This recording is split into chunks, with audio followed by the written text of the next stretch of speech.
So, okay, a quick breakdown of my latest design, at least a part of the design, because this is like a part one of three of the whole environment. And I just want to quickly run you through how I think about designing stuff, what are my steps, what were the inspirations, what were the design choices and design thinking behind making those decisions and choices. And actually, kind of a lot of people ask me about that, and I'm really flattered that you want to hear me or see me doing this kind of stuff. So thank you very much. And also a disclaimer: I'm not a native English speaker, so probably gonna pronounce some stuff wrongly. And another disclaimer: I'm not like a design guru or like a fantastic artist. So this is just how I work, and I'm not saying that anyone should work like that. I'm just trying to show you how I think about this kind of stuff. That's it. And you are responsible for your own health. Yeah, that's it, okay? What the fuck? What else am I gonna say? Don't smoke. Smoking is bad for you. Um or do smoke if you like. Whatever. Anywho, okay, so the elevator pitch for this piece or this whole environment and this whole design it is a part of my IP that I'm creating in my spare time between like client jobs and in the evenings and stuff like that. It's a part of the bigger world that I'm creating. And this is like a second location or fraction I'd like to design and create like a whole cohesive style guide for it with like a couple of illustrations. And the elevator pitch for this particular place is as follows: that its name is a garden of possessive desires, and it is a garden in the dreams and nightmares realm, set inside a Renaissance-style palazzo's atrium, home to garden mistresses, a mythological parasitic primordial beings who try to look like beautiful humans. They seduce and lure in unaware victims and turn them into walking pots for their nightmare plant called Black Poppy. So this is pretty much like the pitch for this place. And the whole thing is that this is the part one of the design. There are a couple of parts to it, which are designing the palazzo itself, so its facade and elevations, because those will be mainly seen as this environment would be in my head traversed through. So this is part one. I designed the elevations of the palazzo's atrium and find a suitable architectural style for the whole environment. And the reasoning behind this is that I've chose this and hero object and characters to do separately is that I can build and solve different problems with different designs. But still, they should all at some point start to merge and intertwine and create a cohesive unit. So that is my thinking behind it. And to quickly run you through like main inspirations for this place and like the project in general is that the main architecture inspirations were Atrium of Palazzo Marino in Milan, I believe, Il Gesù Facade, and bear with me, and I'm sorry, French-speaking people, I don't speak French, Maison de Verre, I believe that's the term. It's a very, very cool building, look it up. The main pop culture and art inspirations are Legacy of Kain game series. I love them. Even though they are fucking terrible to play nowadays on newer hardware and PC and stuff like that, even if you can make them work. But they are fantastic. The atmosphere in those were freaking amazing. And the whole main illustration or cover illustration of the Legacy of Kain Soul River first installment is one of my favorite pieces up to date still. So that says something. Another inspiration is Dark Souls, the series, and the beautiful mind of Mr. Miyazaki. and his word building approach and how he uses symbolism in his works. I mean, maybe not his works, but in his art direction and in his stories. Then, of course, Bloodborne, because it is mainly inspired by Victorian times and Lovecraft, which I both love. So the game was like right up my alley. Then Dishonored game series, because again, kind of steampunkish and 19th century something Victorian era, fantastic. Warhammer 40k, um, because Warhammer weren't available in my country when I was a kid, and I just remember having there was like one place you can get them in the capital city. And when I was a small kid, I've went to this shop and just saw those crazy small figurines and models and those weird artwork that was brutal and was dark and was fantasy and sci-fi at the same time, and I just fell in love with it. So I just it has like a warm place in my heart. Another that kind of surprising is A Master and Margarita by Mikhail Bulgakov, and this is a book. I like it because it has this weird dreamlike, hypnotic, maybe a little bit um, atmosphere to it, and I liked it. And I really like to do something like that in this whole IP that I'm creating in my spare time. It also like plays into the motifs that were in Bloodborne, of like the Nightmare realm, and also in Legacy of Kain, like when the Raziel was going through and back to realms, the spirit realm and the physical realm, which was pretty cool.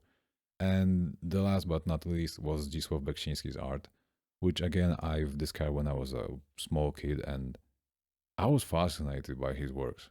Um, there's one thing I haven't mentioned and write it down here, so maybe I can add it. And this is Tsutomu Nihei's Blame manga, and Noise for that matter. Those are fantastic, and the atmosphere in those is just, and this the epic scale of those mega structures that the author created in those was highly inspirational for me. So those are like the main inspirations, and now the first thing will be how I ended up with this illustration and why I exactly did it. So I've done this illustration as like a halfway point to test if the design will look cool and what kind of atmosphere I will be going to, or taking the scale or elements or the shape language and stuff like that. And I've realized that while doing quite a lot of designs up to this point and doing even more illustrations up to this point, is that illustrations and design usually don't go hand in hand together. What I mean by that is something that looks great as a design or looks great in space doesn't necessarily translate well into being a great illustration, and vice versa, actually. And it happens, I think, in almost all of the design industries. I have like a background in architecture design and town planning or urbanism, and I remember that even when I was a student, we still were making like models and stuff that were just approximations of the place. But to sell the idea best, we also will need to make something like a beauty shots, like architectural visualizations that were like a little bit not true, but they were looking good. And this is like a common practice.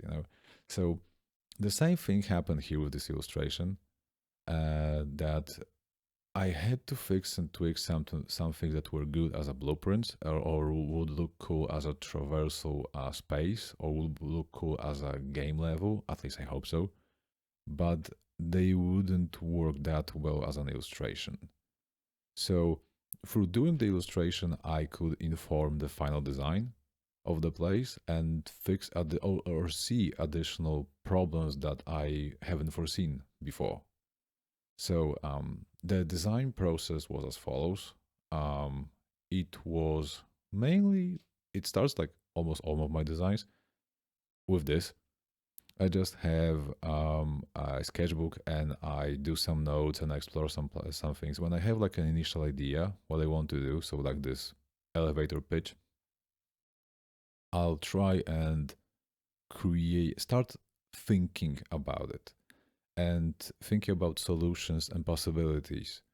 And this is like a blue sky phase that helps me create a brief pretty much. Even before I start working, I just have a first blue sky phase is creating a brief and some hard points around which I would like to design later on. And I was already thinking at this stage with scale, what kind of feelings would those give me? Should the environment should be bigger than the hero object or smaller than the hero object? What kind of perceived atmosphere it will give me? Like very tall buildings as a environment or background could lead to the feeling of being in a well, or maybe more open space. Um, if I make them less tall or shorter, that's the fucking word. Thank you very much. No problem, Jakub. Thank you. Thank you, Jakub. Um, then I'll do like a look about this in terms of traversal and a little bit more cohesive thinking. As you can see here, I'm doing stuff like think. Oh, hello. Yeah, that's me. That's me, Jakub. Look, hello. Like I already think about like layers and scale. Even at this stage, I'm always putting like some human being, or like carrot man. Um, then I think about the space between the buildings, the top view of the whole garden. Should it be plain? Should it be like maybe 16th or 15th century French gardens? Should the hero object be like more crazy in comparison to this, or maybe it should have like the same shape language? Should it be offset from the center on the top view or not? You know, because I want to create some tension, and to create some tension, I usually like to see about how far I can put something away from the stable position and yet make it work, because this is like an interesting thing probably for people. I don't know if you know that I first read it in book by Rudolf Arnheim about the psychology of seeing, or artistic eye. I think that was the title. I might get it totally wrong, so please don't go after my ass.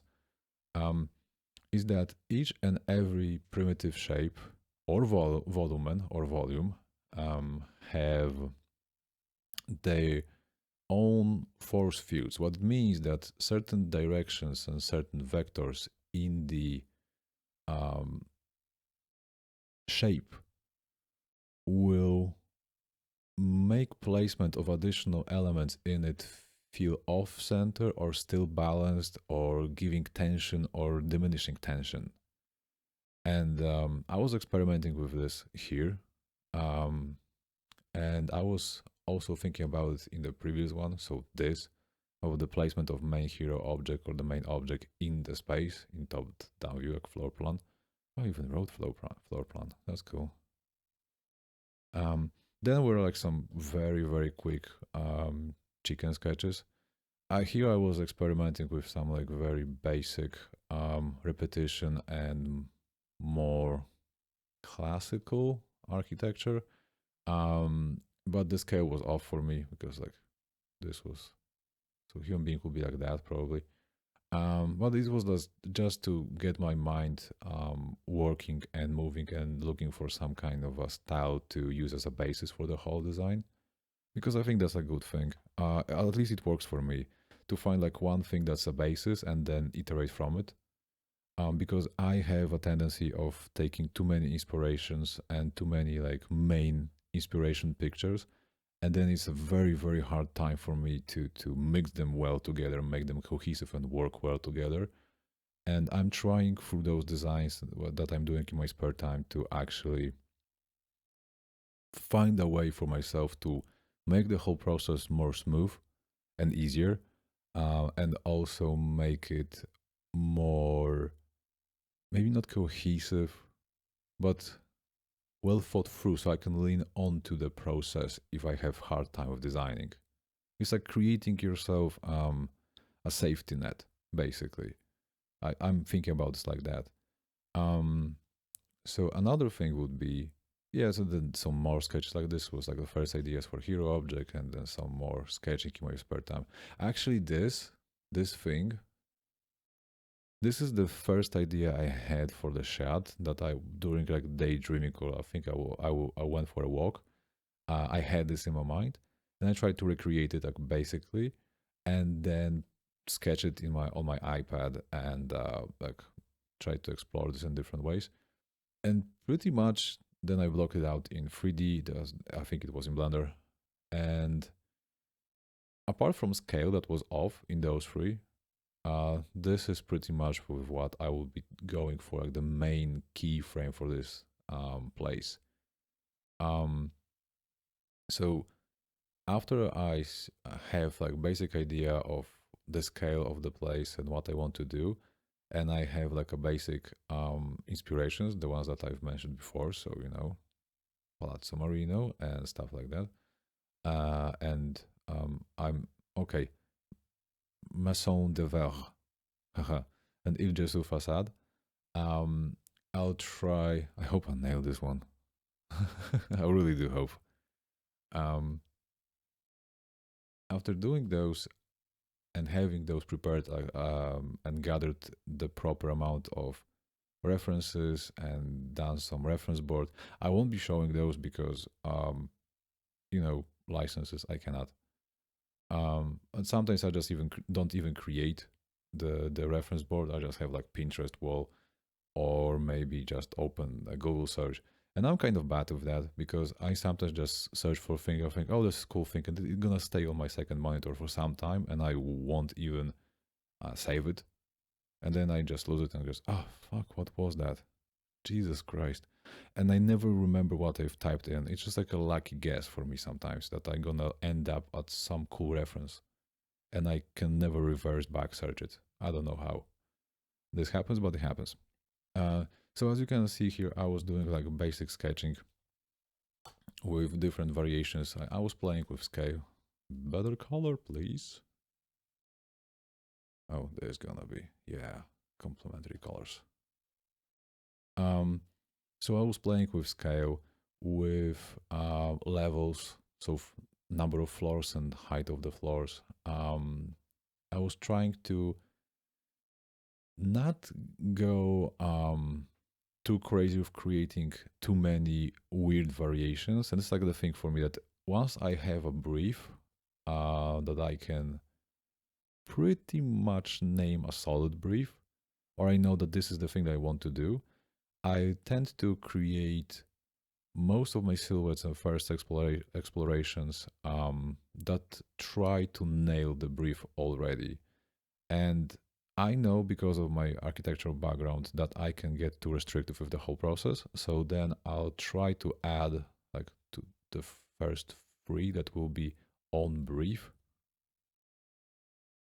I'll try to add one that is kind of crazy and totally different.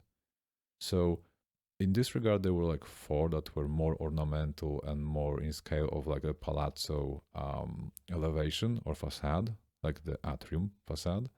And then I've made one that was like, this is like almost totalitarian regime, pretty much. This the repetition of it and the height of it and the boringness of it with some bars and stuff, because then I started thinking about the idea of maybe create that with the small hints of being it a jail or a prison. This was taken from like Tsutomu Nihei, and he's like works in Blame, and the Blame manga. That's it. And I've done, I think, a couple of iterations of those, a couple more than that, and then I've started to thinking, well, I can use some of this and put it into those three, and then make the second bunch of the iterations. So I did. So I've mixed the two ideas. So the crazy one that wasn't fitting the brief that well informed the three that were, and enriched them. And because of that, I ended up add this couple of designs that I really like. So it was this one, but pretty much ended up being the final design, which is pretty cool. And then trying to marry the two here and here and here in less successful way. And then just to test some more ideas and different design approaches, I've created a bunch of shape brushes from photos and stuff like that. I think I saw this first in some kind of tutorial. I think it was on Learn Squared. Maybe the word building one. Or maybe a friend told me about this technique. I don't remember. But I've created a bunch of brushes, and I've took one of the silhouettes that I created in the before iteration stage, and basically I just use all those brushes to try and create some more variations quickly and test some ideas and some style and looks to it. So that was it. After this stage, I'm just picking up the one that I like the most. So for me, it was pretty much this one. This is the one that I thought was the best. Later on, I've come to realize that actually the bottom one, so this one, is better. But I only had to, I only had to make, I think, like 10 variations to decide that, yeah, this is too squat, too short. Doesn't give me like a proper feeling of like being dominating space and being oppressing and being tall. Especially in perspective. And to check the perspective, instead of like drawing this by hand, I just go to Blender and start doing some stuff. And depending on how I feel, I'm either making the small details. Those basically, all of those details are pretty much the Palazzo Marino ones that I found. Some of those are bought on licenses. But most of it is like, this is done by me, this is done by me, this, those, and stuff, this. Okay, but the things that I don't want to model or would be too hard for me to model or sculpt, because I'm not a sculptor, I'm really shitty with it, and I use like 3D. I brute force my way through 3D software most of the time. Then I buy some elements that I feel gonna enrich the space or add some additional layer of interpretation to the design, like those, like those, and stuff like that. And I just block it out in 3D, and depending on how I feel, I can focus any given day on maybe like modeling, or maybe the rough blockouts, or maybe on details, or maybe just chilling out with listening to some music and doing like small things, or maybe trying to do textures right and stuff like that. Because textures are like total nightmare for me. I still don't understand how the UV unwrapping works. I'm too stupid to do that, so I'm just, as I said, brute forcing through. And then I'm going with different iterations. So I'm testing certain looks, and I'm going from like perspective view to front view, or to like side view or top view, depending on what I'm designing. Because this helps me, and this is how I usually think, because I was taught to think like that during my architectural university study years. I don't know how to name that or say that, but yeah. At this stage, I also started to introduce textures, because those are the things that mainly sell the idea of age and set the tone of the whole piece. And some lighting and stuff like that. The final illustration for the whole, like the key illustration for the whole part, probably will be with the ambient lighting. Nothing crazy like daylight ambient, because I love the mood and I want to explore it more, especially in this place. So I think because it gives you like this timeless feeling that I want to incorporate into the design. And there's just more textures. And at this stage, I started incorporating some more of modern things, because I wanted to add some contrast to the design. And here I wanted to test the jail or prison I have fantastic handwriting on tablet. Yeah. Oh yeah.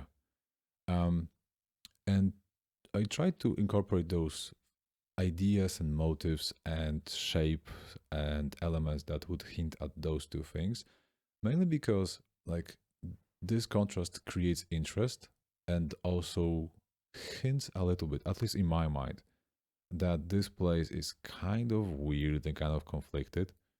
That like why the modern 20th century glasswork or like almost automatic windows or skylights and stuff like that would be in this kind of a palazzo that looks like it was from like ancient times, especially because it looks old, or at least Renaissance.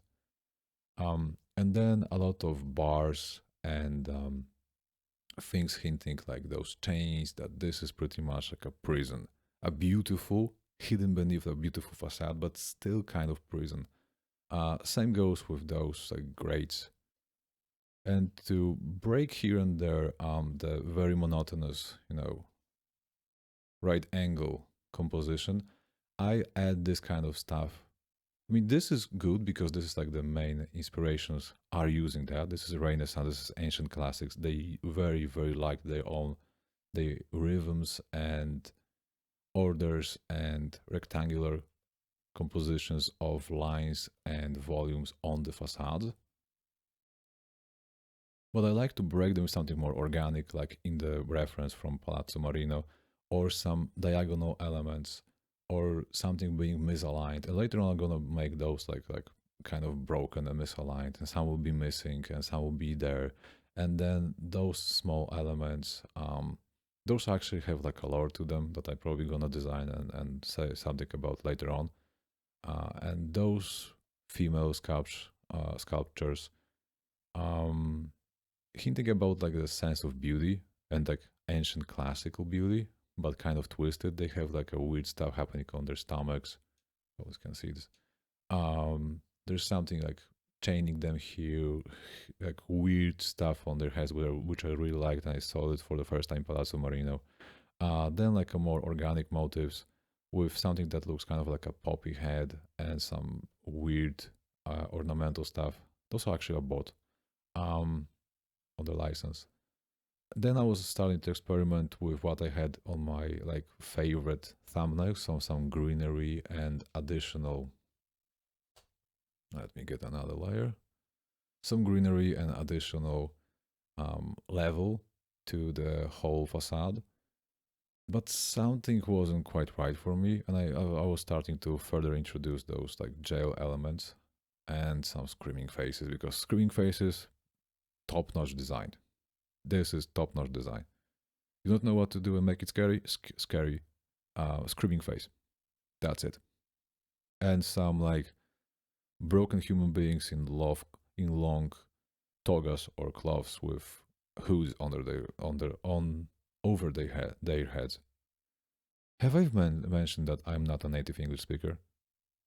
Yeah, so I'm not. Um, Next one, another one. This is going more into the modern phase. Like I've tried to make it even more modern. I actually kind of like this idea, but I didn't feel like this was good or fitting for this place. And at this stage, I felt that something with a scale is off. I would like it to be taller.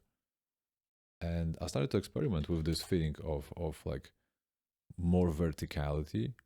And to create this feeling of verticality, I started, first and foremost, I've changed the proportions. I basically doubled the base module of this. But then there was like this weird broken rhythm, which was kind of diminishing. And I didn't have the viewer's eye, didn't have enough of the leadway or good path to go towards the top. There was the repetition and echoing of the rhythm, but it was broken kind of, and it felt for to me kind of cool, but kind of not at the same time. So I started to explore a little bit more, And this is the moment when I usually start to bash my head against the wall and I'm doing too many different iterations and then I have a hard time to picking up from them, the one that I like the most. So I wanted to explore the feeling of maybe breaking it even more visually, so destroying this feeling of upward movement would be good. So I introduced additional um, framing to the main module by making these small balconies or ornaments at this almost 1/3 close to the middle of the whole negative space of the window or the opening in the facade in this regard.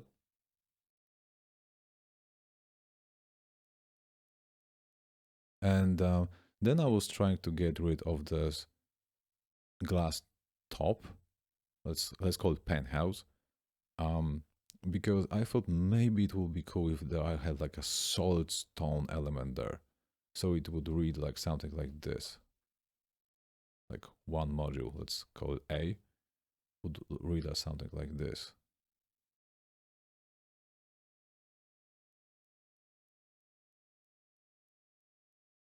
And then boom.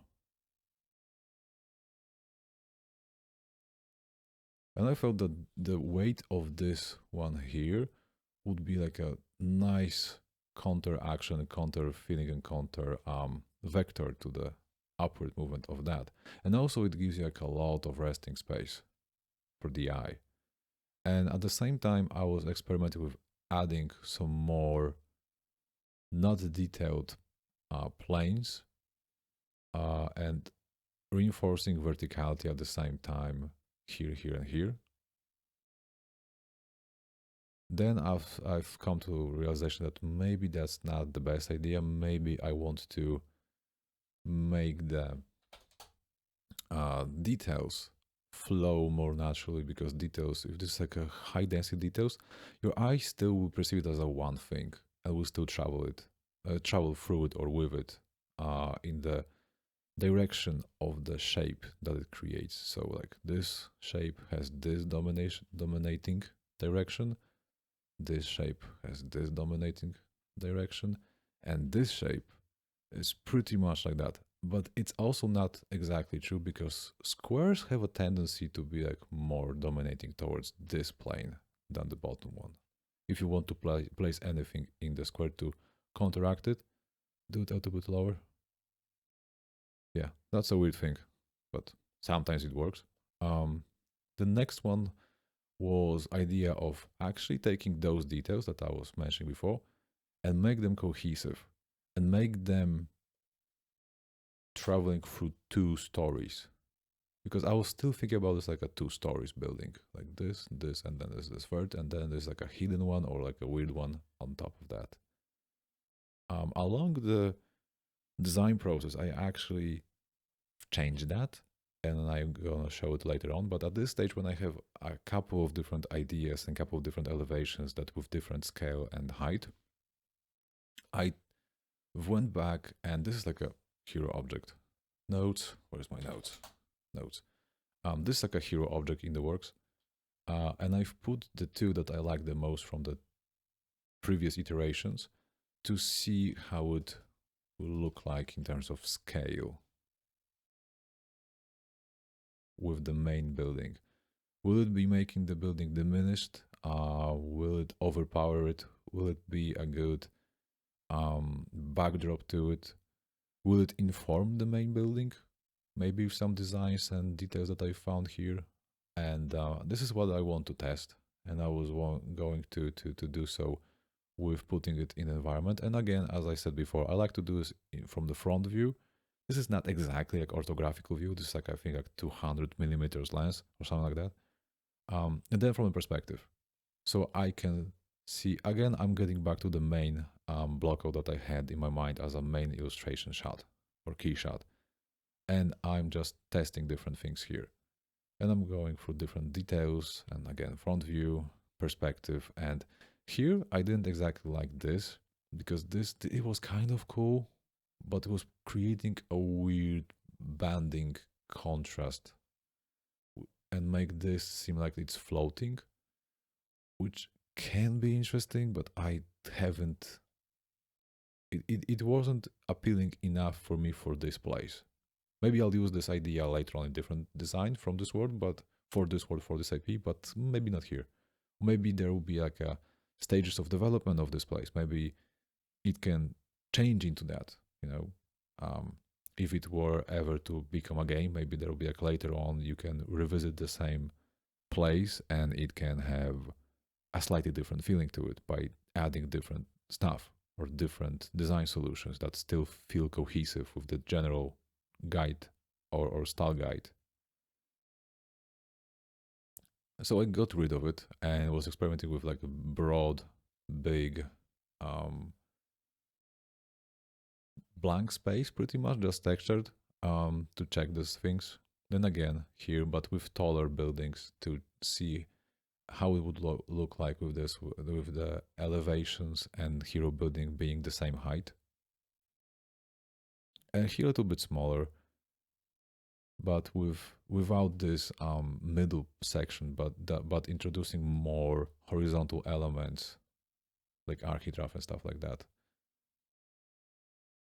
And again to the taller one, but with the proper, almost final details that I use in the later one, in the final design. And with very, very small or short roof. I needed to take a pause to think about the word roof. Yes. Again, what do we have here? Okay, let's turn those off. Okay, good. So then I went back to the main facade, and with information I've gathered through the experiments with the main hero building and the overall blockout, I started adding additional stuff to it. So like here were sculptures. Those are 3D scans of existing sculptures that I found under the CC0 Commons license, and I sometimes use those. It's pretty cool. And all of them are like a scans of existing sculptures that have some classical or neoclassical or mythological motives to them or characters, which I thought would be like enriching the whole design with giving additional interpretation layers to it, which I really like. This is like a Dark Souls design pretty much, at least in my head. And then like different experimentations with different places, especially like the top floor, because at this stage I've had this idea that this elevation like this is pretty cool. It looks nice and I like it. But then I've mentioned this before. I have a tendency of overcomplicating stuff for myself, and this is the perfect example of it. I had a like thought in my brain. What if I'll make it a game environment? Why? It's just an illustration. It's like a training and stuff. No. What if this was an actual place? Or what if this was a game environment? Is there enough traversal space or interesting verticality to the level? Ah, shit. Here we go again. So I started thinking about that, and we think, oh, maybe I'm gonna add, like if we saw this in perspective in the cross section, a balcony. So if there's like a hero, for example, in Dishonored kind of a game with there's the ability to blink, so teleport to short distances, he can enter the building through here. Hopefully there will be a door, or maybe he can, like in Assassin's Creed, can climb up to here and can go here inside, or maybe he can go through the top window and then maybe he can go to the top layer, so the top floor, the balcony that is there, or maybe he can go through the roof. So this adds additional possibilities of movement through the design and through the level, and it also builds tremendously, or it makes it a lot more possibilities of different gameplay scenarios, which is cool. It's more interactivity. Also, there's like a thing that I've learned when I was studying architecture and briefly working as an architect. Um,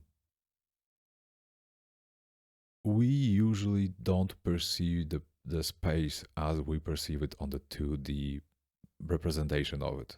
So, and this is like a very good talk. I don't remember the name of the lady who was giving the talk, but it was one of the GDC, I think, about the architecture and environment design of Grand Theft Auto 5. It's worth looking into because she said something that's very profound, that we as human beings, we don't exactly go for like the graphic read in the real world. We go for information. So if you had like a big billboard here saying something, the first thing you're gonna notice will be this billboard because it's information. It's like a kind of oversimplification of the think of an idea, and it's not exactly always true. But it says that we are looking for info, not exactly the highest place of contrast as a first read. And also, I think this applies, and this is just my thinking about it. I don't know if this is true or not, but I like to think about it like this. But I like to think about the usability of the piece. The more traversal, why am I choosing the words that I cannot pronounce? Well, because I'm me. As I said, I like to make life difficult for myself. Um, so the more possibilities of interaction with the design or the environment that it represents, the more interesting it is, and the more possibly viewer would see in it or tell himself or herself stories by watching it or seeing it. And also, it gives a more interesting designs later on if this ever would become a video game or an animation or something like that. Because imagine you can put like a character that's an enemy here, and your avatar or character is going through here, and this gives it a certain field of view. But you can hide here underneath it. So if this character gonna like, well, for example, Hitman games, gonna go to the next room or go to the next open window, something like that, you can go sneak here, or you can go above them as a character player, and then maybe when they are standing here, go inside and sneak behind them and stuff like that. I'm thinking about this like constantly, but this also gives a different set of problems to design because again, this looks nice, but something is not right for me. This like pushed back top floor is not working for me because it diminishes the feeling of domination that this whole building should have and like verticality of it. It makes it feel less like that. And the more openings there were, and the more this was kind of cool because this looked like an eyes, like things are watching you when you are in this garden, which is pretty cool, but still not the best volume placement for me. Then making it bigger. So I was making a lot of iterations and looking for different stuff. And here was actually the one that I think I've made the main elevation being like that. And then I've broken it by adding an extrusion in the shape or form of this balcony. It is pretty cool, but it felt more like a facade of the housing building at this stage, especially from the front view. So I've went back to this idea and was experimenting with it and with different roof shapes and roof heights, and this is pretty much the final design that I've landed on. But of course I had to like test it because I thought, no, that's not good enough. I have to test some more of those, so more iterations. So I made it even taller, and then brought back the idea from one of the previous iterations when I was adding balconies to create a sense of different floors in this one continuous part of the elevation. And I was experimenting, and this looked pretty cool for me. It has this dystopian, totalitarian kind of a feeling to it. It was like massive and vertical, which is pretty cool. And I was experimenting with that. And also this gives me like additional layers of this movement through space. So now I have more and more of those openings, entering, possible gameplay scenarios and stuff like that, which I really liked. But I didn't like the placement of those balconies, so I was testing them here and going with different ideas pretty much. This is the one that I felt was the best. And here is the reason why. Because I felt that the creatures that are the mistresses or masters of this place should be bigger and taller than human beings. Actually, the funny thing, I've designed them beforehand, and after I just showed them to my friends, the new Resident Evil teaser trailer came out with a tall lady. Yeah, they gave me so much shit for my design. Uh, that's terrible. Yeah, so I wanted to create like in Palazzo, I don't know, maybe for people that know a little bit about architecture, but for most probably it's just like a new thing. In Palazzo, there was like a layering of the floors. So like the bottom floor would be shops or entrance or the floor that wasn't as exquisite. The middle floor would be the floor for living for the royalty that owned the place, and the top floor would be like stuff that you would use as a storage space or the place for what's their name, servants to live. I believe I hope I didn't like um, made a mistake explaining that. I think that was the order, but I might remember it wrongly because it was years ago when I was learning that.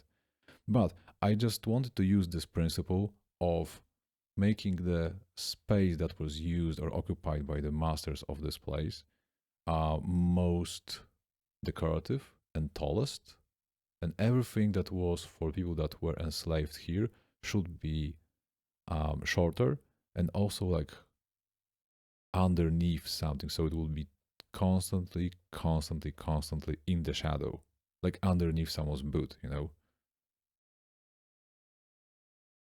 Fantastic boot drawing. So that was my thinking, like squash you. Um, and then of course this top section, it has nice proportions. I think I've made it a little bit taller, maybe in the final, maybe not. So this sits on top of it and it gives a little bit of slowing down movement from this all verticality and ends up with a nice circle here as a graphic read. So after doing all of those and all of those iterations, all the designs, it helped me to clarify and distill like the design style guide. And this is it. I stole this idea from Stuart Macdonald, I believe his name is, from the Digital Dragons Festival talk of his about the architecture in the Control game, the latest Remedy game. And the talk is titled, I think, Be Brutal, the brutalistic architecture of the Control game, something like that. I hope it's a very good talk to watch. So I highly what I do? What do I do highly? I think highly about myself. No, that's not right. Sometimes it is. Yeah, because yeah, I'm at what? Pompous bastard. No, I highly recommend it. That's the one. Yay, brain fart. And this pretty much is like a template for me for all the future designs in this realm or for this type of environments or for this type of faction in the world. So actually this is very hard to do, especially when you take like many inspirations from different fields and try to merge them together and make them cohesive, and then distilling what it is that you want to do is very hard for me. And maybe there are people that were doing this like instinctively or doing this like quickly. For me, this exercise was invaluable. It was tremendously useful.